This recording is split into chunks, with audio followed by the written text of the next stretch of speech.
नदी का जल दूषित हो गया। जितनी गायों ने वहां का पानी पिया सब दूषित हो गई। पहले गोकुल में थे, जब वृंदावन में पहुंचे तो कालिया का जो है बिल्कुल नजदीक हो गया। तो एक दिन वहां भी भगवान ने सोचा कि लीला कर दिया जाए। तो विलोक्यम दूषित कृष्णा, कालिंदी को देखा कि दूषित हो गई है। गोकुलों ने वहां का कथा बताया कि ऐसे ऐसी बातें यहाँ पे ऐसे होता है। जो भी आता है यहाँ पशु पक्षी यहाँ का जल स्पर्श करते ही उनके प्राण हो जाते हैं। भगवान ने कहा कोई बात नहीं है, चलो आज वहीं चलेंगे। गायों को पानी पिलाया, गाय बेहोश होकर के गिर गई। भगवान ने अपनी दृष्टि से उनको सजीव किया और उसके बाद किनारे गए। विलोक्य दूषितं कृष्ण कृष्ण कृष्ण हिरा विभो तत्या विशुद्धमन्यच्छन् सर्पं समुद्वासयते। तब श्री कृष्ण ने कहा कि यहाँ एक कृष्णा तो मैं हूँ, ये कृष्णा कालिंदी है और दूसरा कृष्णा जो कालिया है। तीन नहीं हो सकते, दो ही हो सकते हैं। श्रुति पुराण और मनुष्य स्मृति का ये कथन है कि जहाँ दो पुरुषों का संभाषण हो वहाँ तीसरे पुरुष का कार्य नहीं होता है। तो ये तीन नहीं होंगे, दो ही रहेंगे। चलो आज वहाँ पर जो है खेल कूद हम लोग करेंगे। काली पर खेलन आयो रे मेरे बारों तो कन्हैया। काली पर खेलन आयो रे मेरे बारों तो कन्हैया। छोटो तो कन्हैया मेरे बारों तो कन्हैया। मेरे छोटो तो कन्हैया मेरे बारों तो कन्हैया। काली काली पर खेलन आयो रे मेरे बारों तो कन्हैया। काली पर खेलन आयो रे मेरे बारों तो कन्हैया।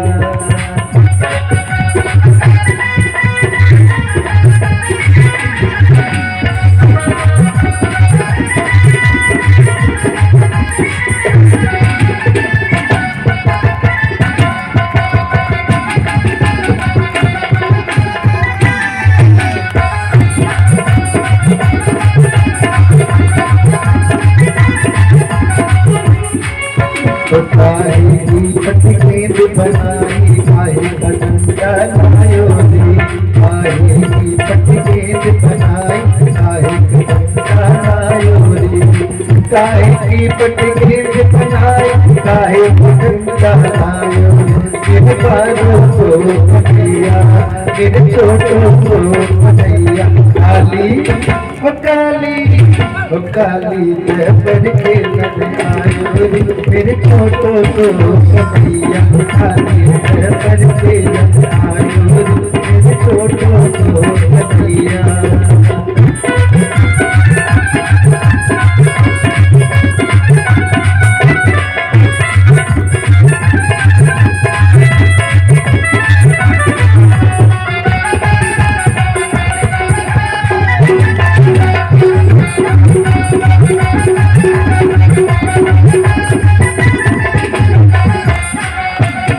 रेशम की पटकेंद बनाई रेशम की पटकेंद बनाई। चंदन को डंडा लायो रे चंदन को डंडा लायो रे। रेशम की पटकेंद बनाई चंदन को डंडा लायो रे। रेशम की पटकेंद बनाई चंदन को डंडा लायो रे। मेरे बारों को कन्हैया काली पर खेलन आयो रे मेरे बारों को कन्हैया।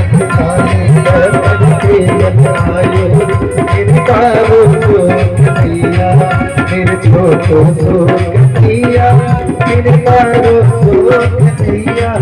मेरे छोटों को कन्हैया मेरे बारों को कन्हैया। कारी पर खेलन आयो रे मेरे बारों को कन्हैया। कारी पर खेलन आयो रे मेरे बारों को कन्हैया। कारी पर खेलन आयो रे मेरे बारों को कन्हैया। मेरे छोटों को कन्हैया मेरे बारों को कन्हैया।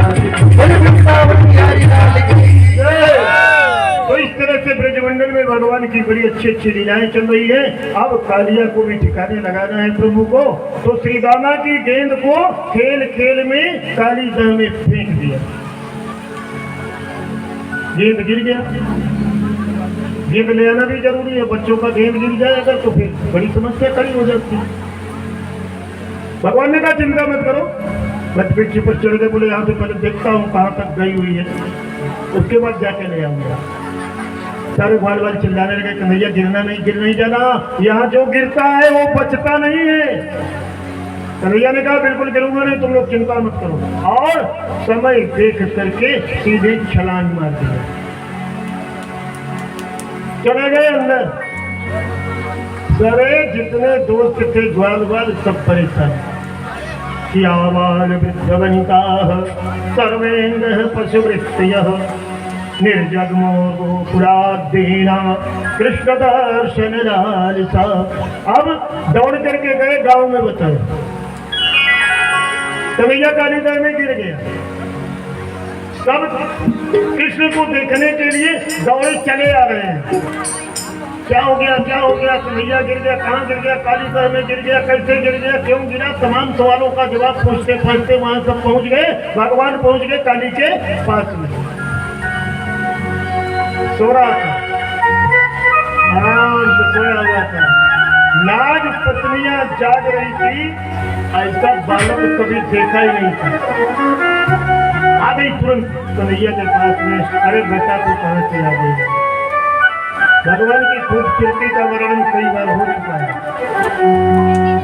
कल जब वो ब्राह्मण बन करके आए थे तो राजा बलि की बेटी मोहित हो गई थी, जो आज पुतना बन करके आई थी भगवान को स्तन पर मान कराने के लिए। प्रभु की इच्छा थी।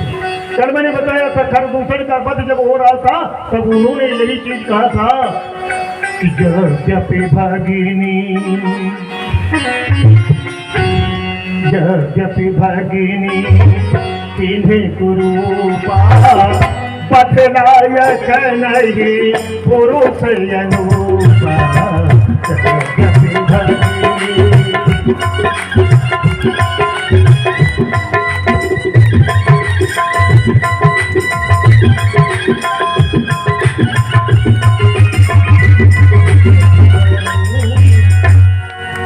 भगवान की खूबसूरती देख करके उस खूबसूरती का वर्णन कैसे किया जाए। माता भगवती सीता अत्याचार सम्मति दर्पणे थी, 14,000 दासी लेकर के अपने मायके से आई थी। इतना मुलायम थी कि शीशा उठाने से हाथ तक जाता था, लेकिन भगवान का पैर उनके हाथ से भी मुलायम था। पदाभ्याम, जब पैर पर हाथ रखती थी तो बोलती थी कि आपका पैर दुख नहीं रहा है। कितना खूबसूरत थे भगवान। सुपर्णकाल का नाक कान काट दिया था, भाई लोग आए थे समर करने के लिए, युद्ध करने के लिए कि खत्म कर दूंगा, मेरी बहन का नाक कान काटा हुआ है। लेकिन ऐसा मनुष्य देख करके उन्होंने कहा कि ये मारने योग्य नहीं है। आज तक ऐसा देखा ही नहीं है। आज नाग पत्नियां कह रही है कि आज तक ऐसा बालक देखने को कहीं मिला ही नहीं है। जल्दी से आ गई नाला के पास, बोले यहाँ से लौट जाओ, चले जाओ यार, हमारे स्वामी जागेंगे अभी तो बड़ा अनर्थ हो जाएगा। बेटा देखिए माँ है, कुपुत्रो जाए तो क्वचित कुमारता न भवति, बोल रही है लौट जाओ। भगवान ने कहा नहीं, बिल्कुल लौटूंगा नहीं, जगाओ अपने पति को। तब तक मैं काली जाग गया, सोया हुआ था, बड़े देर से सांस लिया, फैन उठा करके देखा, बड़ा खूबसूरत एक बालक, सबका एक नाम भोगी भी है। हाँ राधे राधे। समय की बहुत कमी है, यह सर यावत यति कठिनाई, ऐसे कार्यों के लिए बड़ी कठिनाई। चलिए ठीक है भगवान, राधे राधे, फिर मुलाकात होगी। तो इस तरह से जैसे ही काली उठा तो उसका एक नाम भोगी भी है, जो लपेट लेता है, सांप लपेट लेता है। उठा तुरंत कन्हैया को लपेट लिया, इतना मुलायम छोटा सा बालक, भगवान ने पकड़ी, कोई बात नहीं। जब लपेट लिया, नाग पत्नियां बाहर खड़ी हैं, काली बिल्कुल क्रोध में, इतना किसकी हिम्मत की जो हमारे इस दाह में प्रवेश कर जाए। उसका इलाका था हो समुद्र में, जहाँ बड़ी बड़ी मछलियां रहती हैं, वहाँ दूसरी बड़ी मछली प्रवेश नहीं पाती है। पद्म पुराण में बड़े विस्तार से कथा है कि राघो नामक मछली का गोपी नामक मछली से केवल इसीलिए युद्ध हुआ था कि उसके इलाके में प्रवेश कर गया था, और राघो नामक जो मछली था उसके उदर में दशरथ और कौशल्या और सुमंत बैठे हुए थे। बड़े विस्तार से कथा है। रावण ने कौशल्या का भी हरण किया था, आनंद रामायण में भी। तो इस तरह से उसको ये एहसास था कि कोई या नहीं सकता, इतनी किसकी हिम्मत जो कालिस्ता में आकर के प्रवेश कर जाए और जिंदा वापस चला जाए। लपेट लिया, जैसे ही लपेटा भगवान ने अपनी शरीर को बढ़ा दिया, बढ़ाया, छटपटाने लगा। जब छटपटाने लगा तो ढीला छोड़ दिया, अपना जो नाग पास था उससे ढीला छोड़ा। भगवान ऊपर आ गए, फन उठा करके मारने की कोशिश किया, भगवान उसी के फन के ऊपर चढ़ गए। 101 फन था उसका, एक दो नहीं, 101 फन। जो फन उठाए उसी फन पर भगवान डाक के चढ़ गए और वहीं से ताता थैया करना शुरू कर दिया। नचते नचते ऊपर लेकर के आ गए। जब ऊपर लेकर के आ गए ना, तब उसको एहसास हो गया, काली को एहसास हो गया, मालूम हुआ उसको, और मन ही मन स्मरण करने लगा। देखिए, गलती करना मनुष्य का स्वभाव है, गलती हो जाती है लेकिन मान लेना चाहिए। काली ने मान लिया, इसलिए जान उसकी आज बच जाएगी, नहीं तो जान बचती नहीं अगर नहीं मानता तो। तब बोला कि चित्र तांडव विरोध फलात पत्रो कि रक्तम मुखे गात्र। तब तक में तो भगवान ने उसके पूरे 101 फनों को कुचल दिया था, बिल्कुल लहूलुहान होकर के अपने फन को उठा करके तब भगवान को नमस्कार कर रहा है। इसमें चर गुरु पुरुष पुराणम। आज तक काली किसी से हारा नहीं है। अखिल कोटि ब्रह्मांड नायक परात्पर पराशक्ति जो है वो आप है नारायण, प्रकृति और पुरुष से ऊपर है। पुरुष पुराणम, आप हैं प्रभु। जानने में बड़ी देर हो गई कि नारायणम समरणम मनसा जगाम। तब प्रणाम किया और शरण गए, प्रभु राख है सब अपराध विशाल। शंकर जी ने पार्वती से कहा था कि हे देवी, भगवान इतने भक्तवत्सल हैं कि अगर उनके शरण में जो चला जाता है उसको छोड़ देते हैं। जयंत ने इतनी बड़ी गलती किया था, एक नयन करते जब भगवान थोड़ा सा दंड देके छोड़ दिया। बोला दंड देने लायक काम किया है, जगत जननी के पैर में मार दिया है, इसलिए थोड़ा सा दंड इसको देना है, छोड़ देना है। तो थोड़ा सा दंड काली को भी दिया, गए थे समझाने के लिए। तो काली ने जब ऐसे प्रार्थना किया, भगवान प्रसन्न हुए। और तब तक में नाग पत्नियां आ गई आरती लेकर के प्रभु के पास। आज सौभाग्य उनका उदय हुआ और बोल रही है कि नान्यो ही दंड, आपने जो किया वो गलत नहीं है, दंड देने वाला काम किया हुआ था मेरा जो स्वामी है, मेरा पति है। हे प्रभु, आपकी महिमा बड़ी निराली है। नाक पृष्ठम नच सार्वभौम। प्रभु ने कहा तुम लोग नई निवास करोगे, अब यहाँ रहोगे नहीं। पत्नियों ने मोर्चा संभाला। जब पतिव्रता पत्नी होती है तो पति को संकट से निकाल ले जाती है। पति के ऊपर अगर कोई संकट आता है तो पत्नी साथ देती है। मर्यादा पुरुषोत्तम जब जा रहे थे तो केवट को देने के लिए जब कुछ नहीं था तो सीता जी ने अपनी अंगूठी दिया था, नहीं तो रघुवंश का राजकुमार बहुत बड़ी बेइज्जती हो जाएगी कि केवट को देने के लिए कुछ नहीं है। सियपिय के ही जान निहारी मणि मुदरी मन मुदित। उतारी बड़ी प्रसन्नता पूर्वक दिया था। उस मुदरी को प्रभु ने दिया था, पहनाया था। जब पहली बार मुलाकात हुई थी उस मुदरी को विश्वकर्मा जी ने राम को पहनाया था जब पहली बार दर्शन दिया था। और माता से कहा था कि भैया ये पुत्र जैसे जैसे बड़ा होगा ये अंगूठी बड़ी होती चली जाएगी। बड़े विस्तार से कथा है पद्म पुराण की। तो धर्म पत्नी, राधे राधे, तो धर्म पत्नी जो है अगर चाहे तो पति के संकट को दूर कर सकते हैं। नाग पत्नी आया करके सामने बोलती है कि नाथ पृष्ठम नच सार्वभौमम पारमेष्ठम नरसाधिपत्यम न योग सिद्धि न पुनर्भवम वा वाचंति यत्पादरज प्रपन्ना। अच्छा बताइए, जल में रज कहाँ से मिलेगा? कितनी चालाक है नाग पत्नियां कि भगवान से बोल रही है आपके चरण रज लेना चाहती हैं हम लोग। भगवान नीचे उतरेंगे फल से तभी तो चरण रज मिलेगा। भगवान तो चढ़े हुए हैं, बंसी बजा रहे हैं, देवता लोग फूलों की वर्षा कर रहे हैं, नारद जी बीणा बजा रहे हैं, यक्ष किन्नर नर गंधर्व सब स्तुति कर रहे हैं और भगवान का जो है गुणगान गा रहे हैं कि श्रीमन नारायण नारायण नारायण श्रीमन नारायण नारायण नारायण श्रीमन नारायण नारायण नारायण भजमन नारायण नारायण नारायण भजमन नारायण नारायण नारायण श्रीमन नारायण नारायण नारायण श्रीमन नारायण नारायण नारायण।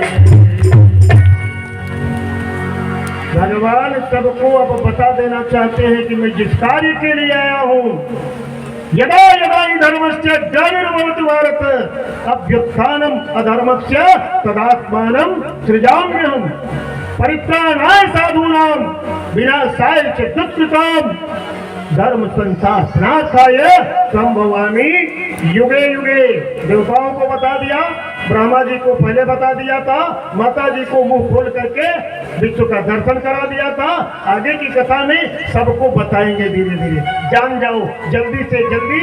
11 साल की उम्र में कंस चारों मर्दनम देवकी परमानंदम, वहां तक पहुंचना है उनको। केवल 11 साल बैठे रहेंगे, समय का ध्यान नहीं देंगे तो समय निकल जाएगा। समय का पालन करना मनुष्य का सबसे बड़ा धर्म है, सबसे बड़ा धर्म है, सबसे बड़ी कर्तव्य परायणता है। आज जो समय निकल रहा है वो दोबारा नहीं आएगा। तो इसलिए भगवान की स्तुति कर रही है वो लोग कि हमको कुछ भी नहीं चाहिए प्रभु, स्वर्ग नहीं चाहिए, मोक्ष नहीं चाहिए, अर्थ नहीं चाहिए, काम नहीं चाहिए, अपने कर्म बस जिस जन्म में रहूं आपका गुणानुवाद गाती रहूं प्रभु, लेकिन आपका चरण रज चाहिए। भगवान हंसने लगे, कोई बात नहीं है। कालिया ने कहा कि वयम फलाशो पश्याताम संदीर्घमयोयः स्वभावो दक्षजोनाथं लोकानां जगतग्रह। अच्छा कहा कि भगवान एक चीज बताओ, हमको नाग किसने बनाया? बोला मैंने बनाया। बोला हमारे अंदर जहर किसने भरा? मेरे स्वभाव में ऐसा क्यों हुआ? तुम्हारे वजह से हुआ। तो उसने कहा मेरी क्या गलती है? तेरा तुझको अर्पण है प्रभु, तुम्हारी इसमें क्या गलती है? भगवान ने कहा मैंने तुमको इस योनि में पैदा किया, लेकिन तुम्हारे लिए रमणदीप बनाया, वहां जाकर के तुमको रहना चाहिए, वहां सांप लोग रहते हैं। तब उसने कहा कि यहाँ इसलिए आया हूँ कि आपका जो वाहन गरुण है कि भवान ही कारणम तत्र सर्वज्ञो जगदीश्वर अनुग्रहम निग्रहम वा मन्यसे तद्विधेहिनः। जैसे ही भगवान ने ऐसा कहा कि तुम्हारे लिए रमणदीप बनाया हुआ है, तो उसने कहा वहाँ रमणदीप पर सांप लोगों को आपका वाहन गरुड़ डेली खा जाता है। एक बार यहाँ आकर के उसने उपद्रव कर दिया था, तो सौभरी ऋषि ने उसको श्राप दे दिया था कि तू यहाँ आएगा तो खत्म हो जाएगा, तेरा प्राणांत हो जाएगा। कि जदपि सभीत, बाबा ने भी लिखा है कि जदपि सभीत रहति मन माही इहा ताप बस आवत नाहि।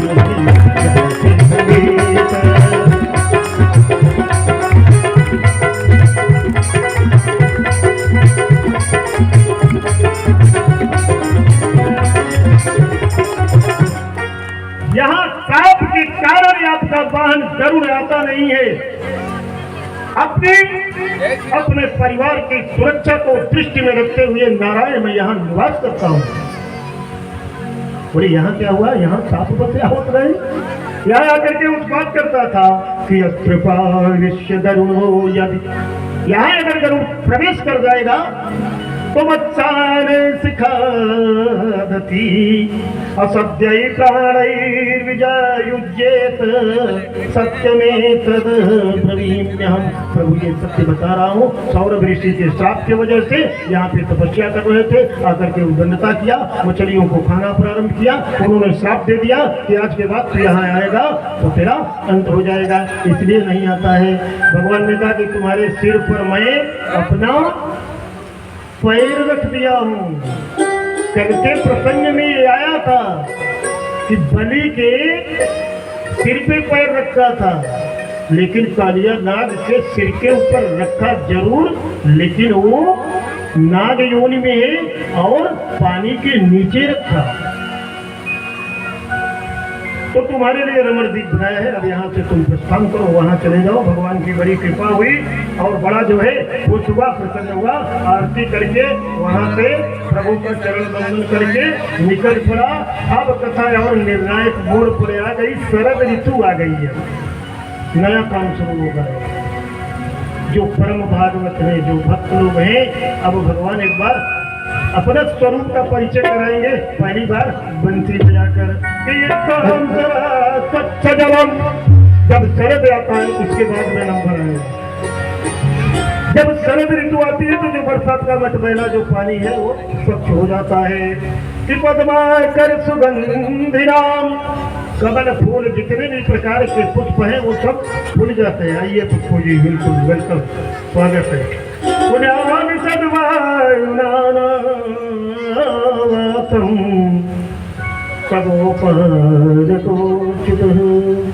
प्रभु जो है अब शरद ऋतु में एक बार बंसी बजा करके, पहली बार बंसी बजेगी, अपने स्वरूप का वर्णन करेंगे बड़ा पेडम में। तेरा दर्द तो हकीकत में दुखियों का सहारा है।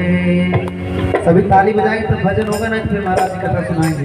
चलिए एक बार सब लोग ताली बजा शुरू करें। 1 2 3 4। तेरा दर्द तो हकीकत में दुखियों का सहारा है। तेरा दर्द तो हकीकत में दुखियों का सहारा है। तेरा दर्द तो हकीकत में दुखियों का सहारा है। दरबार तेरा बाबा जन्नत का नजारा है। तेरा दर्द तो हकीकत में दुखियों का सहारा है। तेरा दर्द तो हकीकत में दुखियों का सहारा है।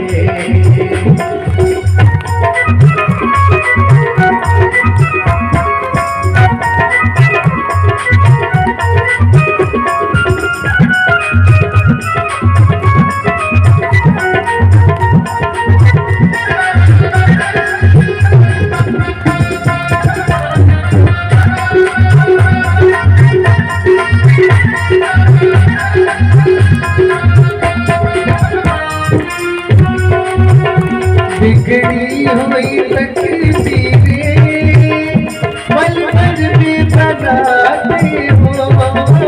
बिगड़ी हुई तकदीरें पल भर में बनाते हो। पल भर में बनाते हो। अब लाज रखो बाबा, अब लाज रखो बाबा, अब तेरा सहारा है। अब लाज रखो बाबा, अब तेरा सहारा है। तेरा दर तो हकीकत में दुखियों का सहारा है।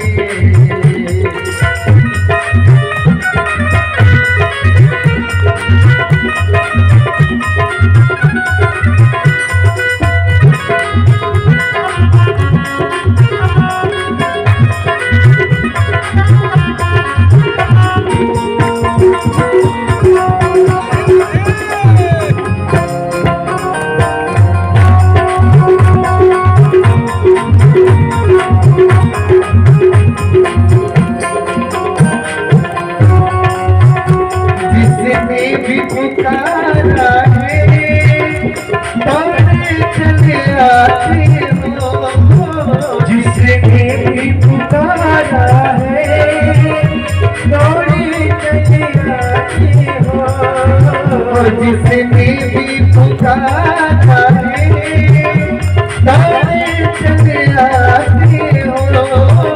जिसने भी पुकारा है तारे चले आते हो। तेरे दर के ही तेरे दर के ही तेरे दर के ही टुकड़ों पर हम सबका गुजारा है। तेरे दर के टुकड़ों पर हम सबका गुजारा है।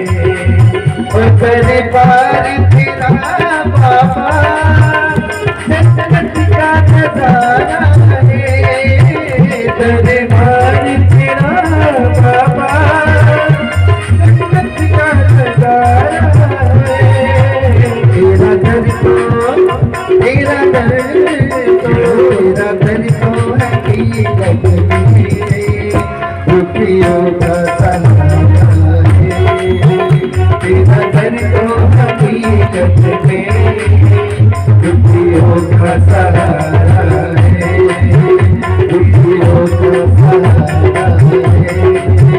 दुखियों का सहारा मेरे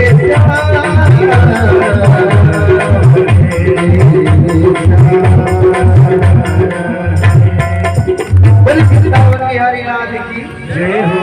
बड़ी बढ़िया लीला चल रही है ब्रज में। भगवान अपने स्वरूप को अब दिखा रहे हैं। माता से शुरुआत किया, ब्रह्मा जी को दिखा दिया, ताली दहन करके पूरे समाज को पूरे गांव को दिखा दिया।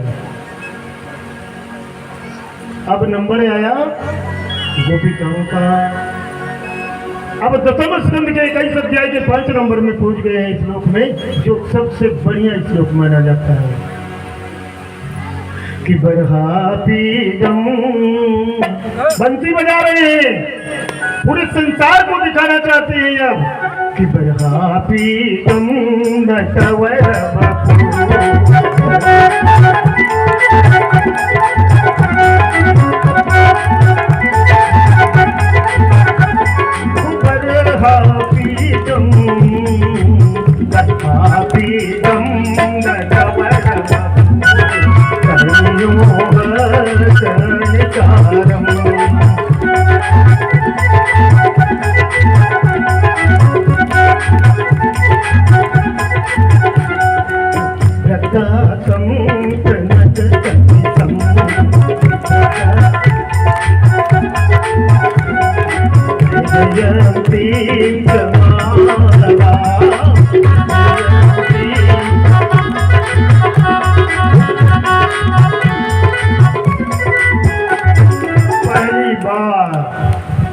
गोपिकाएं सुन रही हैं प्रभु का स्वरूप, कैसे मोर का पंख धारण करते हैं, कैसे वैजयंती का माला पहनते हैं, कैसे कानों में फूल लगाते हैं, कैसे पीताम्बर ओढ़ते हैं।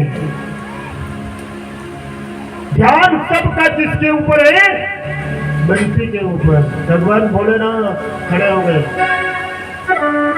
पूरे देवी देवता अप्सराएं पुष्प की वर्षा कर रही है। आगे तिरदान विरोध भरत गया,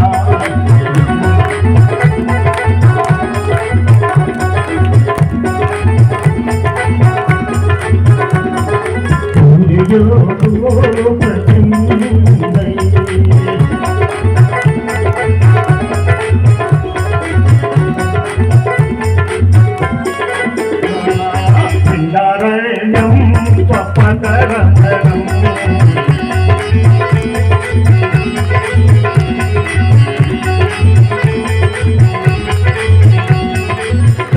गीत की।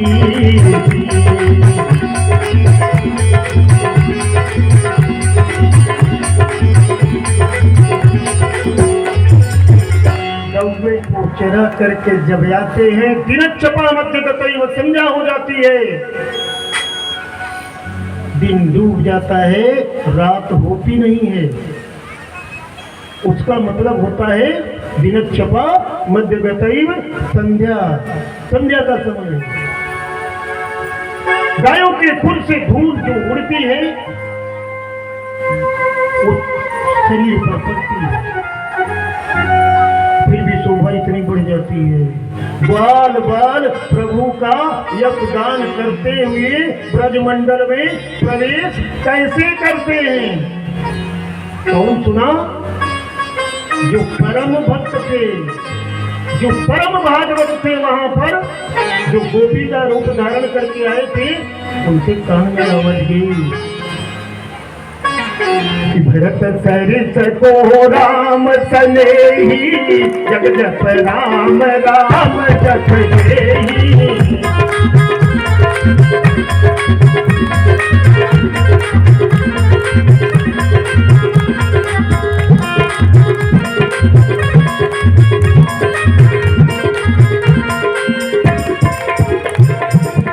शब्दर्षि है भगवान, सबको एक समान मानते हैं, लेकिन देवता लोग सोचते हैं कि भगवान जय सूर्यनायक जन सुखदायक है।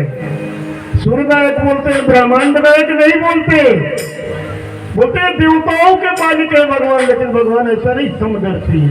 लेकिन जो परम भागवत है उनके मन में ये उत्कंठा जागृत हुई। वो कौन थी? गोपिकाएं थी। गोपिकाओं ने एक व्रत का अनुष्ठान किया, माता कात्यायनी की सेवा किया। देवी सर्वभूतेषु मातृरूपेण संस्थिता, नमस्तस्यै नमस्तस्यै नमस्तस्यै नमो नमः। प्रणाम किया माता को, इसलिए जो बंसी वाला है इसको अब हमारा पति बना दो। भगवान ही सबके पति हैं। तो जैसे ही उनके कान में आवाज गई, भगवान के स्वरूप को जाना। स्त्रियां थी, घरों में रहती थी, वो स्वाभाविक है, उनको इन सब चीजों का पता नहीं चलता था। कोई दुष्ट आता था, दैत्य आता था, अत्याचारी आता था, पापाचारी आता था, भ्रष्टाचारी आता था, भगवान ठिकाने लगा देते थे उसको। तो भगवान ने सोचा कि यही एक रास्ता है और इसी तरह से जो है इन लोगों को समझाया जाए। गुरुजी बता रहे हैं, हे महाराज परीक्षित, कि इति वेणुगवं राजन कि सर्वभूत मनोहरम।